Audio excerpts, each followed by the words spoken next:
नमस्कार। हम आज काव्य हेतु का अध्ययन करेंगे और जैसा कि हम काव्य की बात करें तो काव्य से हम जो अर्थ लेते हैं उसका तात्पर्य है कि कोई भी कलात्मक रचना, कोई भी साहित्य की वह विधा, कोई भी ज्ञान की वह विधा जो कलात्मक रूप से किसी भाषा में अभिव्यक्त की जाती है वह काव्य कहलाता है। अब ये काव्य जो है, जैसा कि मैंने पहले भी बताया है कि काव्य का तात्पर्य केवल कविता नहीं है। दृश्य और श्रव्य काव्य की समूची जो कोटियाँ हैं वो काव्य में शामिल होती हैं और यहाँ पर हेतु से तात्पर्य उसका कारण, उसका निमित्त क्या है या विभाव क्या है।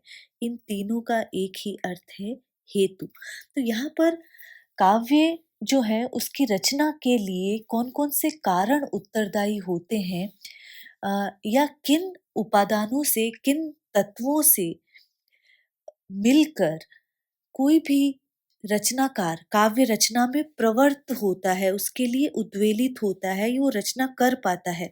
उसे ही हम शास्त्रीय या इसके लिए सैद्धांतिक शब्दावली में या हम किसी थ्योरेटिकल शब्दावली में बात करें तो उसे हम काव्य हेतु की अभिधा देते हैं, अर्थात काव्य हेतु की संज्ञा देते हैं, काव्य हेतु का नाम देते हैं।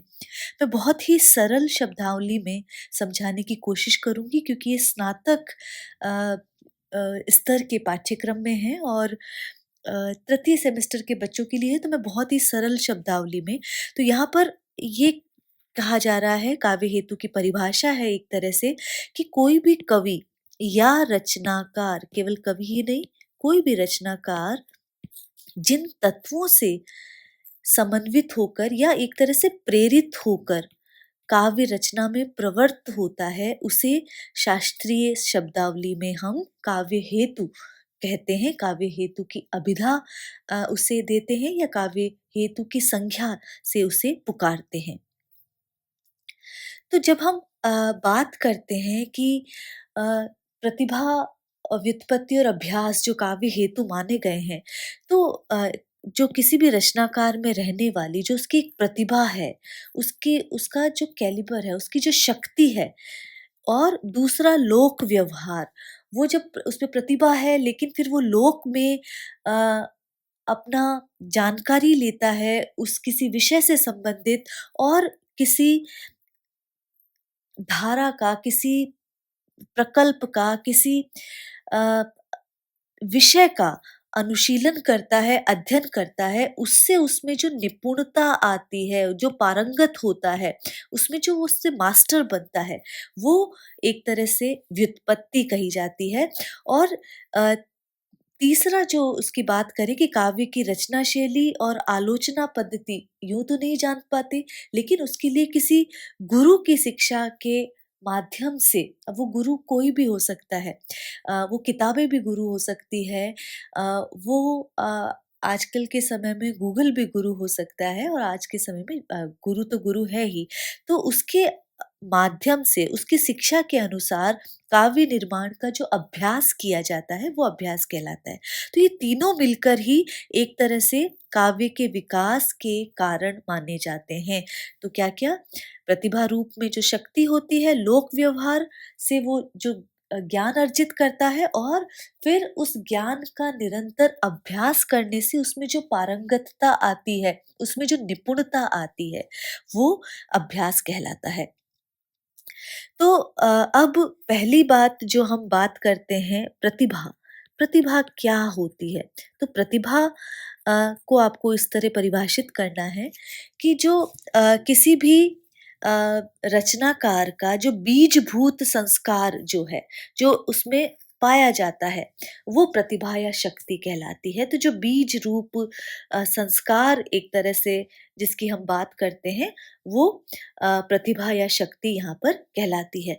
तो प्रतिभा एक और परिभाषा की प्रतिभा व्यक्ति की नवोन्मेष शालिनी बुद्धि को कहा जाता है। ये एक टर्म है, आपको इसी रूप में प्रयोग में लेना है कि कुछ नया करने की। हर एक व्यक्ति में कुछ कलात्मकता को नई ऊँचाई देने में या नई रूप से अभिव्यक्त करने की एक शक्ति होती है।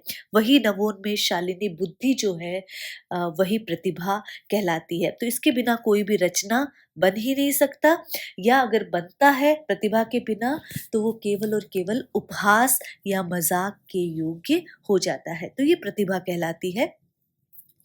दूसरा जो हम व्युत्पत्ति की बात कर रहे हैं, तो वो व्युत्पत्ति क्या है? व्युत्पत्ति की बात करते हैं तो व्युत्पत्ति का मतलब जो भी आप उस विषय से संबंधित काव्य या पुस्तकों या ग्रंथों का अध्ययन मनन कर रहे हैं और उससे जो ज्ञान प्राप्त हो रहा है, विशेष प्रकार का ज्ञान, वही काव्य को बनाने में सहायक होता है। तो जब तक आप दर्शन के ग्रंथ नहीं पढ़ेंगे तो आप दर्शन से संबंधित कुछ चीज़ें लिख नहीं सकते, जान नहीं सकते। तो जब उन्हें पढ़ने से जो ज्ञान आप में उत्पन्न होगा वो व्युत्पत्ति कहलाती है। इसी तरह जो तीसरी चीज़ है अभ्यास, तो अभ्यास बहुत महत्वपूर्ण काव्य हेतु है, और इसके लिए जो काव्य की रचना और उसकी विवेचना करना जानते हैं, उनके उपदेश के अनुसार अर्थात गुरुओं के अनुसार कुछ नया निर्माण करने और प्राचीन जो निर्मित है उसको नया बनाने में, उसको जोड़ तोड़ कर नया बनाने के लिए जो बार बार अभ्यास किया जाता है और जिससे कवि की रचना प्रौढ़ बन पाती है, वही अभ्यास कहलाता है। तो अभ्यास जो पहले हो चुका है उसे ही देखकर कुछ नया बनाना अभ्यास कहलाता है। तो ये एक महत्वपूर्ण काव्य हेतु है। तो हमने 3 काव्य हेतुओं की यहाँ परिभाषा देखी कि क्या प्रतिभा है, क्या व्युत्पत्ति है और क्या अभ्यास है। अब अ, भारतीय काव्य शास्त्रीय, जैसा कि मैंने पहले बताया कि जो काव्यांग और काव्य शास्त्र की परंपरा है वो संस्कृत काव्य शास्त्र पर आधारित है, और उन काव्य शास्त्रियों ने 3 काव्य हेतु स्वीकार किए हैं। पहला प्रतिभा, दूसरा व्युत्पत्ति और तीसरा अभ्यास। तो प्रतिभा काव्यत्व का बीज, सीड जिसे कहा जाता है। व्युत्पत्ति बहुज्ञता, बहुत कुछ जानना। जब तक आप किसी विषय को जानेंगे नहीं उसके बारे में आप लिख नहीं सकते आगे, तो वो व्युत्पत्ति। और अभ्यास, उसे बार बार लिखकर आप किस तरह प्रवीण बनते हैं, पारंगत होते हैं, वो अभ्यास। तो पौने पुण्येन प्रवृत्ति, बार बार किए जाने का अभ्यास की जो प्रवृत्ति है वो अभ्यास कहलाता है। तो यहाँ पर जैसा कि हम कह रहे हैं कि भारतीय काव्य शास्त्रियों ने 3 काव्य हेतु बताए हैं, तो अब हमें इन्हें स्पष्ट करने के लिए विभिन्न आचार्यों का मत पढ़ना पड़ेगा। तो पहला हम अग्नि पुराण कार का मत लेते हैं, और जो अग्नि पुराण कार वैसे जयदेव माने जाते हैं, लेकिन चूंकि ये स्पष्ट नहीं है कि अग्नि पुराण की रचना किसने की है, तो हम अग्नि पुराण कार का मत यहाँ पर ले रहे हैं।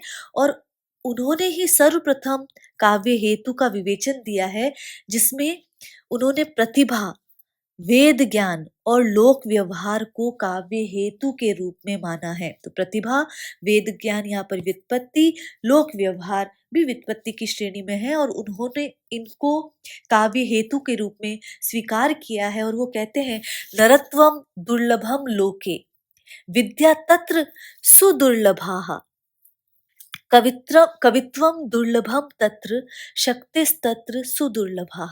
तो यहाँ पर वो स्पष्ट कह रहे हैं कि संसार में नरत्व अर्थात मनुष्य होना दुर्लभ है, उसमें भी विद्यावान मनुष्य होना बहुत दुर्लभ है। कवित्व दुर्लभ है, अर्थात किसी रचना करने का सामर्थ्य होना और भी दुर्लभ है, बहुत रेयर है, कम पाया जाता है। और शक्ति तत्र सुदुर्लभा, और कविता करने की शक्ति तो और भी दुर्लभ है। तो ये जब वो कहते हैं इसका तात्पर्य सिर्फ ये है कि यहाँ पर अग्नि पुराणकार ये कह रहे हैं कि संसार में मनुष्य होना दुर्लभ है, विद्यावान मनुष्य होना और भी दुर्लभ है, कवित्व दुर्लभ है, तो और कविता करने की शक्ति तो और भी दुर्लभ है, अर्थात ये बहुत मुश्किल कार्य है।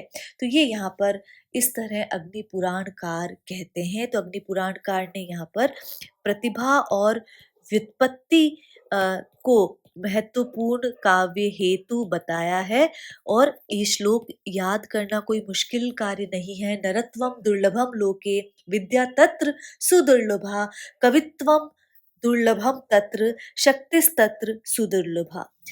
तो ये अग्नि पुराण कार का मत है। दूसरा जो मत हम ले रहे हैं आचार्य भामह, जो हिंदी साहित्य के विद्यार्थी हैं, उन्हें ये पता होना चाहिए कि आचार्य भामह जो है अलंकारवादी आचार्य रहे हैं। इन्होंने अलंकारों के क्षेत्र में महत्वपूर्ण काम किया है और वो ये स्पष्ट कहते हैं कि काव्य हेतुओं का वर्णन करते हुए वो कहते हैं, गुरूपदेशाध्येतुम शास्त्रम जड़ धियोप्यलम काव्यम तु जायते जातु कस्यचित् प्रतिभावते। अर्थात उनका कहने का मतलब है, जो जड़ बुद्धि वाला भी है, गुरु के उपदेश से शास्त्रादि विषयों के अध्ययन करने से वो समर्थ हो जाता है, अर्थात ज्ञानवान हो जाता है। लेकिन काव्य रचना तो कोई प्रतिभाशाली व्यक्ति ही कर सकता है, अर्थात वो मूल तत्व तो प्रतिभा को ही बताते हैं। तो इसका स्पष्ट मतलब है कि कवि में जो वर्तमान प्रतिभा है, जो विद्यमान प्रतिभा है, वही काव्य का मुख्य हेतु या कारण है। और इसके अतिरिक्त वो कहते हैं, शब्द शास्त्र का ज्ञान या विद्याओं का ज्ञान या अन्य महत्वपूर्ण ग्रंथों का अध्ययन भी काव्य रचना के लिए आवश्यक होता है। तो क्या तात्पर्य हुआ? का भामह के अनुसार प्रतिभा को तो मुख्य काव्य हेतु बताया है उन्होंने, जबकि व्युत्पत्ति और अभ्यास का भी एक महत्वपूर्ण अ, उसमें आवश्यक अंग बताया है और उसका महत्वपूर्ण उसकी भूमिका बताई है। तो भामह के अनुसार जो प्रतिभा है वो मूल है और व्युत्पत्ति और अभ्यास भी प्रकारांतर से आवश्यक है।